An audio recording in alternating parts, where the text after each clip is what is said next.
গত 20 দিন আগে 3 তালাক ঝগড়া অবস্থায় দিয়েছে, এখন তওবা করে নেওয়া যাবে কিনা জানাবে।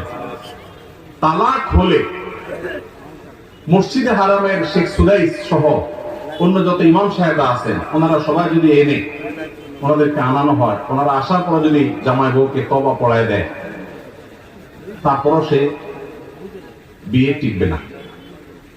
এই মাসআলাতে পৃথিবীর কোন আলেমের কোন ভিন্ন মত নাই। তালাক যদি হয়ে যায়, তওবা দিয়ে সেটা কখনো রিকভার হয় না। এটা হলো ছুরি মারার মতো, দিলাম ছুরি মেরে এরপরে তওবা করলাম, সরি বললাম, জিহ্বা কামড়াইলাম, ইমাম সাহেব এসে আমাদের তওবা পড়াইলো, উনি তো জীবিত হয়ে যাবে না? না হবে না। সালাতুন জিদ্দুহুন্না জিদ্দুন ওয়া হাজলুহুন্না জিদ্দুন।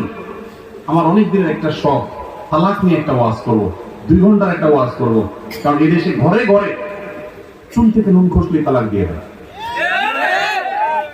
এরা হলো ছোট লোক। এরা কোন লোক?